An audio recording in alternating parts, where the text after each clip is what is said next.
오늘의 주제는 자극적인 장면과 연출로 논란이 되기도 했었고 혁신적이라는 평가를 받으며 흥행을 얻었던 애니메이션 렌과 스팀피입니다. 렌과 스팀피는 1991년 8월 11일 니켈로디언에서 처음 방영되었습니다. 주인공은 신경질적인 치아와 렌과 단순하고 맹한 고양이 스팀피이며 주로 그들의 기괴하면서도 폭력적인 엉뚱한 일상이 담긴 시트콤입니다. 원작자의 이름은 존 크릭팔루시, 1988년 창립된 스펌코 애니메이션 스튜디오에서 제작이 이루어졌고 1991년 8월부터 1995년 12월까지 대략 4년간 총 5개의 시즌 및 52편이 공개되었습니다. 존 크릭팔루시는 1978년 캐나다 온타리오의 시리던 대학에서 공부하는 동안 그저 재미로 렌과 스팀피 캐릭터를 만들게 됩니다. 렌과 스팀피 디자인은 사진작가 엘리엇 호이스 작품인 뉴욕 19사역에 찍혔던 스웨터를 입은 치와와 그리고 그루썸 투썸이라는 루니툰 계열의 애니메이션에 등장했던 고양이로부터 영감을 얻었다고 합니다. 큰 코를 가진 고양이의 개성을 잘 살린 것 같습니다. 렌과 스팀피는 기존 애니메이션과 확연히 다른 초현실적인 분위기로 1990년대 미국 애니메이션을 대표하는 작품 중 하나로 언급됩니다. 기괴하고 그로테스크한 작화, 원색적인 표현, 그리고 엽기적인 유머는 굉장히 파격적인 스타일이었습니다. 심슨 가족의 제작자 맥그로닝은 이 작품의 기발함을 극찬하기도 했으며 러그레츠 애니메이션을 제작했던 클라스킷 슈퍼 스튜디오의 대표였던 테리 소렌은 크릭팔루시가 누구도 예상하지 못했던 훨씬 더 힙한 관객층을 공략했다며 그는 아무도 가고 싶어하지 않는 영역, 즉 은가, 코딱지 유머를 향했다라고 평가했습니다. 이렇듯 렌과 스팀피는 높은 평가를 받기도 한 반면 다크 유머, 성적 암시, 폭력적인 연출 등으로 인해 상당한 논란을 일으키기도 했습니다. 대표적으로 에피소드 맨즈 베스트 프렌드에서 학대적인 캐릭터를 묘사한 것이 결정적인 갈등을 초래했습니다. 이로 인해 존 크릭팔루시와 니켈로디언 측 관계에 끊임없는 마찰이 발생했으며 작품 제작이 지연되기도 했습니다. 그러다 결국 존 크릭팔루시는 1992년 니켈로디언에서 해고됩니다. 이후 게임스 애니메이션이라는 제작진이 남은 3개 시즌을 제작했지만 작품의 질이 떨어졌다는 비판을 받았습니다. 어느 비평가들의 표현은 이렇습니다. 렌과 스팀피의 화려함이 사라졌다. 게임스 애니메이션의 제작자들은 크릭팔루시와 비슷한 농담을 사용하여 작품에 녹였으나 정작 제작자들은 그 소재를 특별히 재미있어하지 않고 단지 기대에 부응했을 뿐이었다 라고 말입니다. 이후 1995년 12월 스쿠터4의 악스마스 에피소드를 끝으로 니켈로디언에서의 오리지널 방영을 마치게 됩니다. 마지막 5시즌의 실제 최종화는 거의 1년 뒤인 1996년 10월 니켈로디언의 자매 채널인 MTV에서 방영되었다고 합니다. 앞서 존 크릭팔루시는 1992년에 니켈로디언에서 해고되었다고 했습니다. 그 구체적인 핵심 원인은 무엇이었을까요? 첫 번째, 제작 지원 및 소통 문제. 크릭팔루시와 니켈로디언의 관계가 악화된 주된 원인은 납품 지연이었습니다. 당시 언론과 니켈로디언 측은 크릭팔루시가 마감 기한을 제대로 지키지 않았다고 지적했습니다. 반면 크릭팔루시 측은 니켈로디언의 복잡한 승인 절차와 이미 승인된 장면에 대한 철회가 제작 지연의 원인이었다고 주장하며 책임이 쌍방이 있음을 시사했습니다. 이로 인해 두 당사자는 변호사를 통해서만 소통하는 지경에 이르렀고 갈등은 심화되었습니다. 두 번째, 작품 방향성에 대한 견해 차이. 또 다른 갈등의 원인은 작품의 방향성이었습니다. 크릭팔루시는 자신의 창의성을 기반으로 한 어둡고 충격적인 유머와 극적인 전개를 추구했습니다. 니켈로디언은 불쾌하고 지나치게 무서운 내용을 원하지 않았고 이는 그들의 윤리 및 관행 기준에 부합하지 않는다고 판단했습니다. 결국 이러한 예술적 견해 차이로 인해 크릭팔루시는 해고되었고 이는 시리즈의 방향이 바뀌는 계기가 되었습니다. 당시 렌과 스팀피 제작진은 니켈로디언의 끊임없는 검열 작업을 겪을 수밖에 없었습니다. 검열된 몇몇 내용을 보면 파우더드 토스트맨 에피소드에서는 교황의 모자에서 십자가가 삭제되고 또한 미국 헌법과 권리장전이 불타는 장면도 삭제되었습니다. 몇몇 에피소드에서는 잘린 머리가 등장하는 장면, 그리고 렌이 아기에게 여러 차례 배를 맞는 장면 등 유해한 장면들이 단축되거나 삭제되었습니다. 시즌 2의 에피소드 스벤 회크에서는 렌이 눈을 파내버릴 것이다 라는 대사가 삭제되었습니다.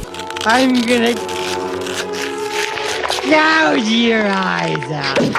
또한 악명 높은 에피소드 맨즈 베스트 프렌드는 폭력적인 내용 때문에 니켈로디언에서 방영 금지가 이루어졌다고 합니다. 2003년 존 크릭팔루시가 총괄한 성인용 리부트 렌과 스팀피 성인 파티 카툰이 스파이크 TV에서 방영되었습니다. 이 시리즈는 성인지향적으로 노골적인 동성애 관계, 강한 욕설, 폭력, 노출 등을 특징으로 했습니다. 그러나 존 크릭팔루시가 제작 기한을 지키지 못하면서 주문된 9개 에피소드 중 3개만 제때 완성되었습니다. 결국 첫 3개 에피소드 방영 후 프로그램은 중단되었지만 제작이 완료된 3개 에피소드는 2006년 렌 앤 스팀피 잃어버린 에피소드 DVD로 출시되었습니다. 이후 2016년 니켈로디언은 렌과 스팀피 캐릭터를 활용한 영화 제작을 계획하고 존 크릭팔루시와 리부트 관련 협상을 진행했습니다. 크릭팔루시는 새로운 단편을 제작할 것이라는 이야기가 있었지만 이 계획은 무산되었습니다. 이후 4년 뒤 2020년 8월 코미디 센트럴 방송국은 새로운 렌과 스팀피 리부트를 제작한다고 발표합니다. 당시 존 크릭팔루시는 2018년부터 성추행 의혹에 휩싸였었는데 했었는데요. 그로 인해 존 크릭팔로시는 애니메이션 업계에서 사실상 은퇴 수순을 밟은 상황이었습니다. 따라서 크릭팔로시는 해당 리부트 제작에 일절 관여하지 않게 되었고 새로운 제작진이 투입되어 작업이 이루어질 것이라고 공식적으로 확인되었습니다. 이렇게 리부트 제작이 본격화되고 2024년부터 일부 국가의 코미디 센트럴 채널을 통해 방영될 예정이었으나 아쉽게도 현재까지 공식적으로 방영되고 있지 않을 뿐더러 이와 관련한 아무런 소식도 나오지 않고 있습니다. 렌과 스팀피의 등장으로 이 작품의 흥행에 힘입어 두 개의 비슷한 작품이 탄생하기도 했습니다. 존 크릭팔로시의 이전 직장이었던 해나바베라 스튜디오는 Two Stupid Dogs를 제작했고 월트 디즈니 텔레비전 애니메이션은 렌과 스팀피의 성공을 모방하기 위해 The Snookums and Mead Funny Cartoon Show. 를 제작했습니다. 하지만 이 작품은 큰 인기를 얻지 못하고 잊혀졌다고 합니다. 즉 렌과 스팀피의 영향력은 후대 애니메이션들의 탄생에 큰 영향을 주었고 이른바 황금기를 이끌었다라고 평가받습니다. 렌과 스팀피 시즌 1 애니메이션 감독이었던 데이비드 페이스는 이후 카툰 네트워크의 카오 앤 치킨과 I Am 위즈를 만들었습니다. 또한 작가이자 애니메이터인 앨런 뉴어스는 렌과 스팀피가 기존의 틀을 깨고 다양한 트렌드를 개척했다고 말합니다. 특히 에피소드 시작에 나오는 오프닝 크레딧, 그로테스크한 클로즈업 사용, 그리고 더 풍부하고 조화로운 색상을 적용한 것이 대표적입니다. 네모바지 스폰지밥 시리즈에서는 그로테스크한 클로즈업과 같이 캐릭터의 평소 모습과 대비되는 극단적인 그림체에서 직접적인 영향을 찾아볼 수 있습니다. 참고로 렌과 스팀피 초창기 멤버였던 빈센트 월러는 현재 네모바지 스폰지밥의 감독을 맡고 있습니다. 추가로 2001년 위자드 잡지 10월호 표지 기사에서는 독자들이 선정한 역대 최고의 만화 100선에서 12위에 올랐으며 2002년 TV 가이드가 선정한 대최고의 만화 캐릭터 50선에서는 31위를 차지했습니다. 이 밖에 다른 여러 매체에서도 렌과 스팀피를 90년대 최고의 만화이자 성인용 만화 중 하나로 꼽았습니다.